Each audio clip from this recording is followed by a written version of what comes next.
renunciar.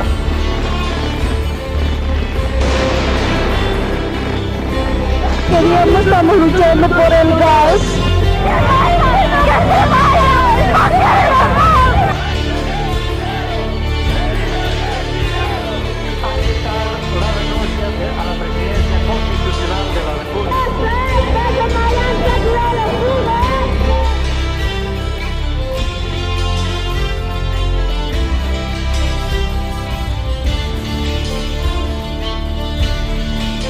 Un mínimo de honestidad intelectual debería plantear a aquellos que me acusan de derechización que lean con un mínimo de sentido común el referéndum y nuestro proyecto de ley de hidrocarburos. En nuestras bases voy a preguntar a DJ.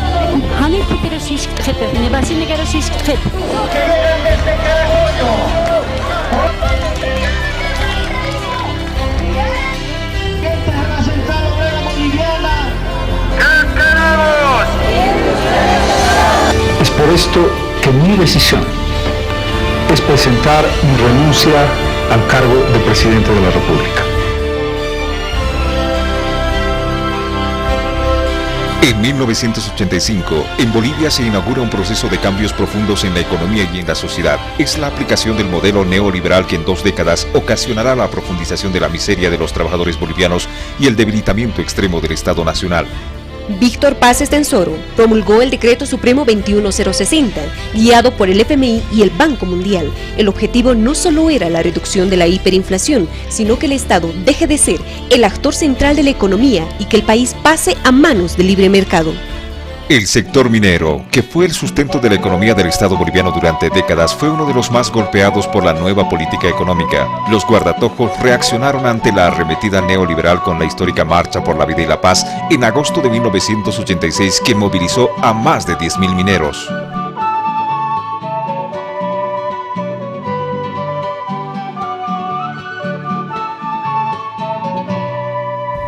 En las calles, en las plazas, encontrarán nuestros pechos. Hemos venido de lejos a exigir nuestros derechos. Hemos venido de lejos a exigir nuestros derechos. En los ojos, en las manos, traemos dolor y esperanza. Y aquí todos nos quedamos desparramando la brasa.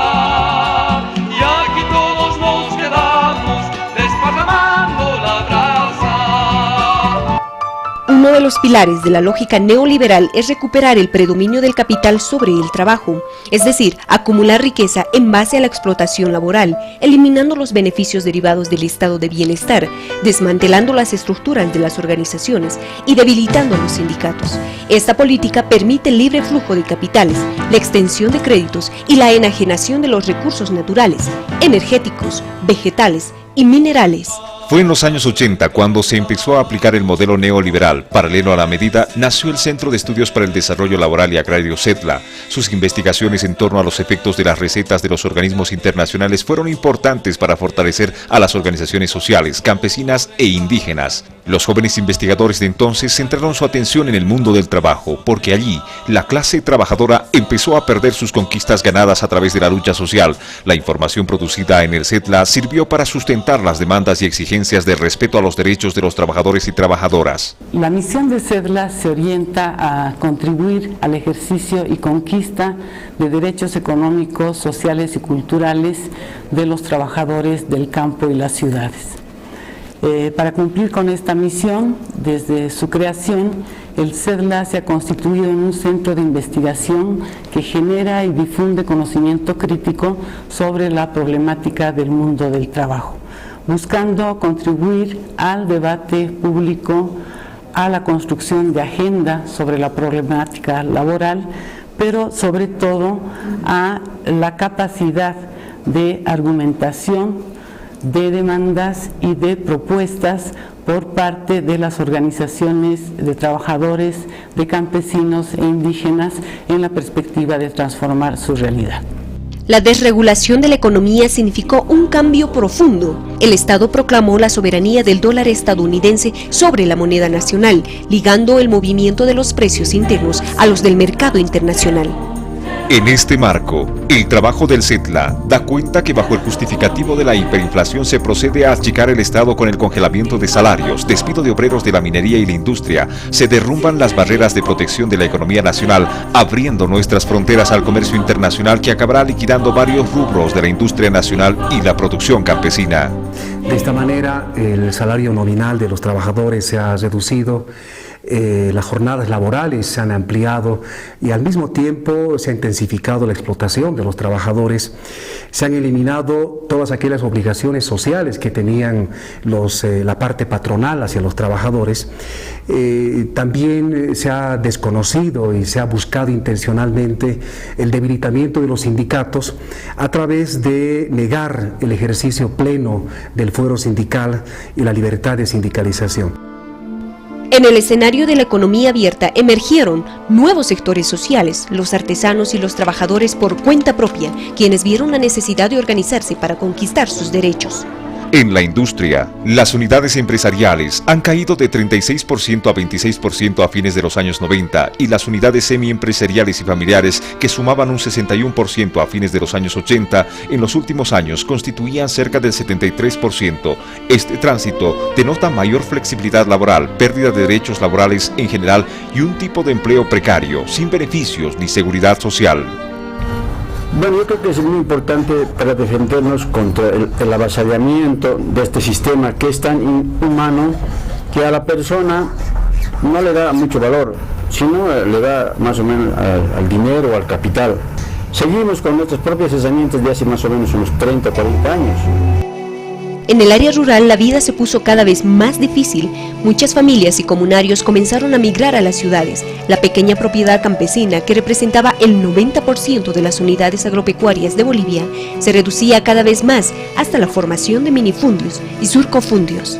En contraste, varios estudios del CETLA demuestran que las dictaduras y los gobiernos democráticos promovieron la concentración de tierras productivas en el oriente del país a favor de grupos minoritarios, donde se confirmó la sobreposición de títulos de propiedad o usurpación de propiedades a pequeños productores y campesinos.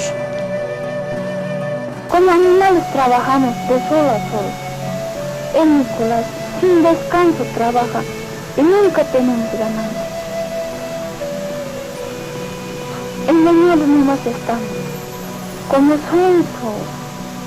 No sabemos cuánto cosechamos. Muchas veces el patrón pone balanzas ajustados. Además el capataz no nos deja ver bien. Él solito, con el contratista, se miran y se anotan rápidamente. Algunos, como no sabemos leer, calladitos nos quedamos. Y no nos vas a reclamar. Bien abusivos son. Siempre en las obras faltan obreros. Ya no quieren venir. Pagan poco y se viven mal. Nosotros trabajamos en las obras 6 meses y en la cosecha de algodón 3 meses. Somos muchos, pero no todos están organizados. Como trabajadores asalariados temporales, no conocemos ningún beneficio. No existen leyes en las obras ni en la cosecha. Es difícil luchar contra los patrones. Ellos tienen dinero y manejan a las autoridades. Por eso los gobiernos no se preocupan de nosotros. Fue en ese tiempo cuando los productores de hoja de coca también se organizaron para enfrentar la política antidroga sustentada con la Ley 1008, promulgada por Jaime Paz Zamora en su denominada diplomacia de la coca, política destinada a debilitar al movimiento cocalero. Pero el gobierno de Jaime Paz Zamora hizo más todavía, profundizó la reforma del Estado ampliando las garantías para la incursión del capital transnacional. Se empezó a promover la privatización de las empresas públicas. El primer gobierno de Sánchez de Lozada, entre los años 1993 y 1997, continuó con esa política con más dureza. A partir del Decreto Supremo 22407, se hizo la privatización de las empresas estatales, YPFB, ENDE, ENFE, LAB, Entel y la empresa de fundición Vinto. La privatización fue precedida por la Ley de Hidrocarburos de 1991 y un nuevo Código Minero. Ambas abrieron las puertas para el ingreso de las transnacionales tanto a la actividad hidrocarburífera como a la minería, introduciendo en la legislación nacional por primera vez los contratos de riesgo compartido o joint ventures en toda la minería estatal. Este proceso de privatización alcanza también al sector público, salud, educación, entre otros, que antes estaban encargados de garantizar la reproducción de la fuerza de trabajo en condiciones adecuadas.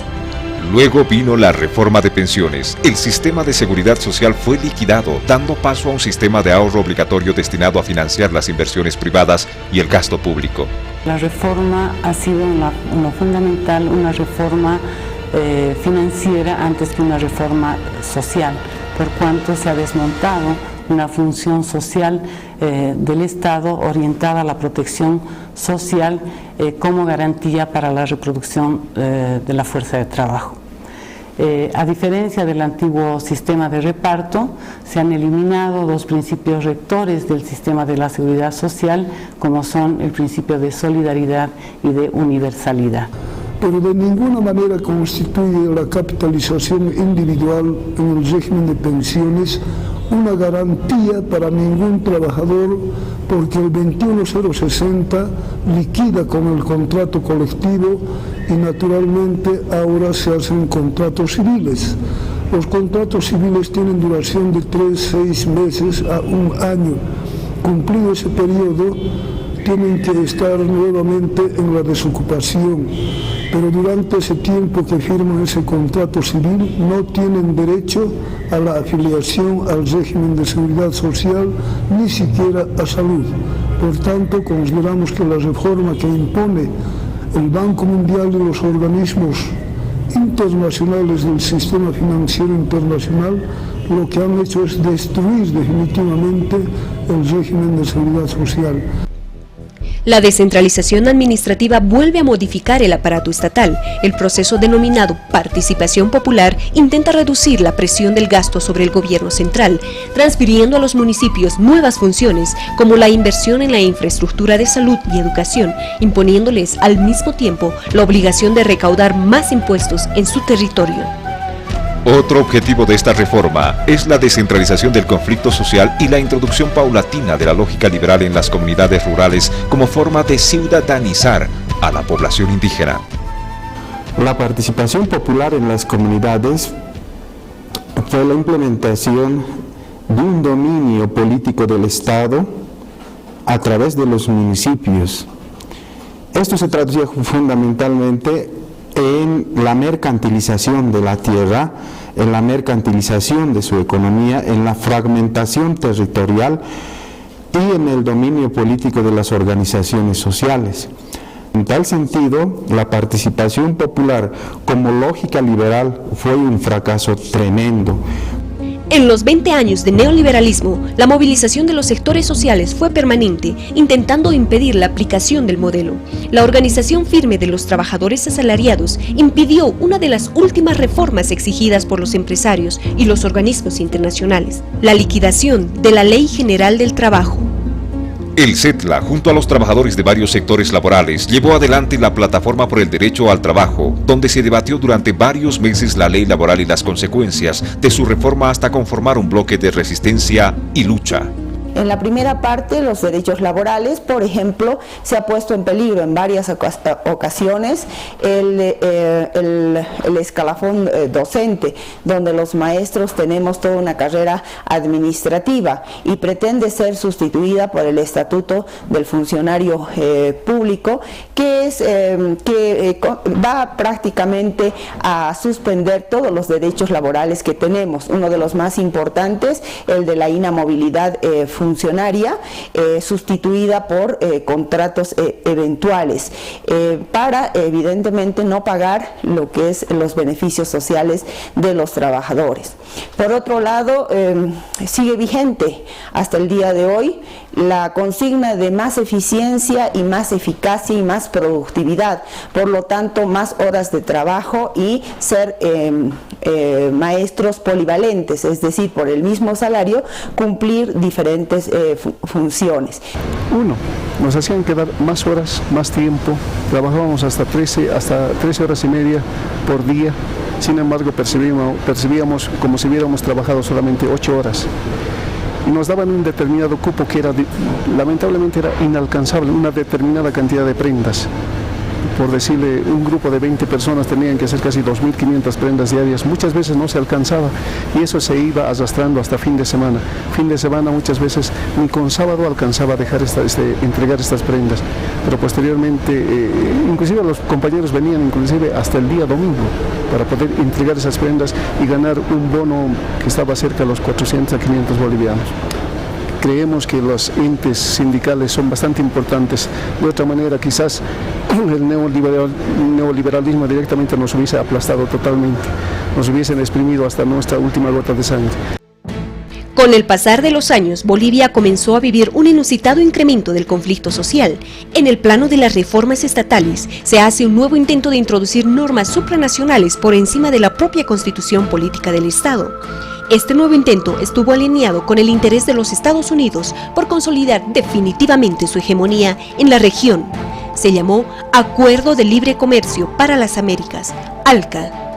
Para el año 2000, con la Guerra del Agua, se inicia una ola de movilizaciones sociales que no solo cuestiona la privatización de los servicios públicos, sino exige mayores espacios políticos para amplios sectores de la población, a diferencia de las heroicas, aunque más pequeñas y aisladas luchas de resistencia social que caracterizaron la década anterior. En los años siguientes, pese a la participación política de sectores populares e indígenas en el Parlamento, nada cambió. El Estado siguió con su política, fermentando el malestar de la población. Febrero del 2003 fue la campanada. Sánchez de Lozada intentó aplicar un impuesto a los salarios de los trabajadores, siguiendo las recetas del FMI. El 12 de febrero, un motín de policías rechazó la medida, desatando enfrentamientos violentos con el ejército.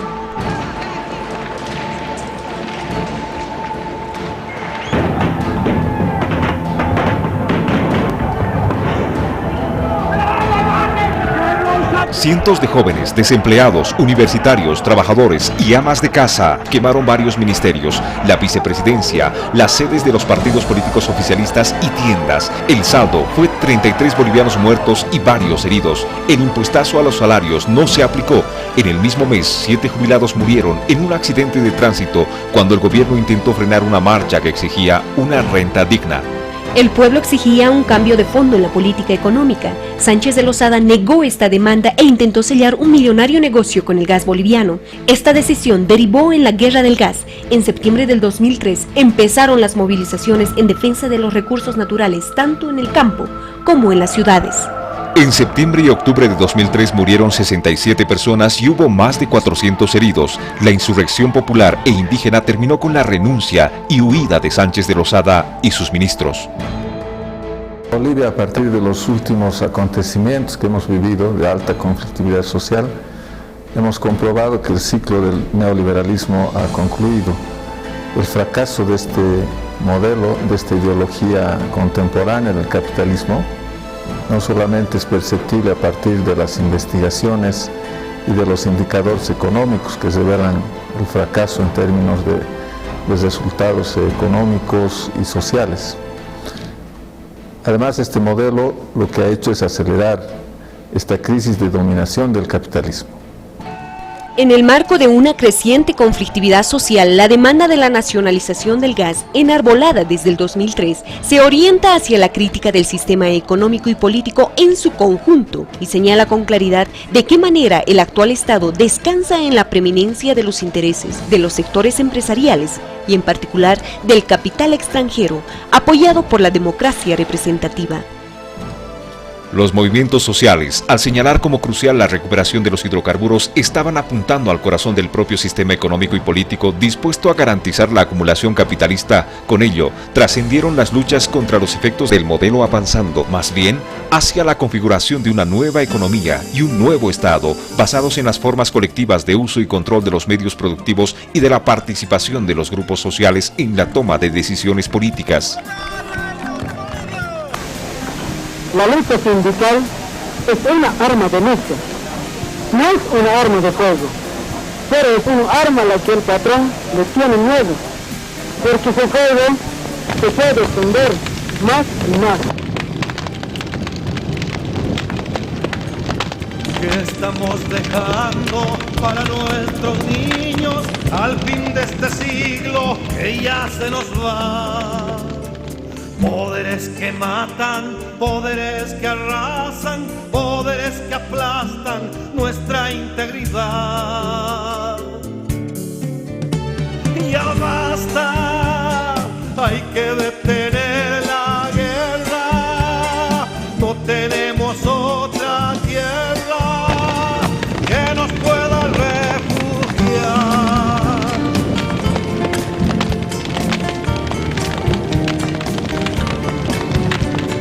¿A dónde nos llevan? Ignorando el mundo, ignorando el rumbo de la humanidad.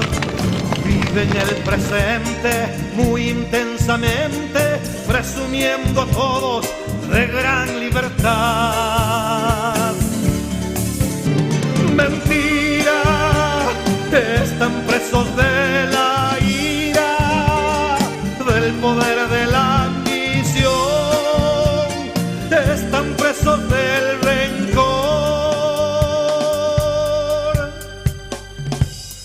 Desde la tierra hasta el mar tenemos que formar filas para un ejército de paz, sin colores y sin credos, sin coronas, sin estirpe.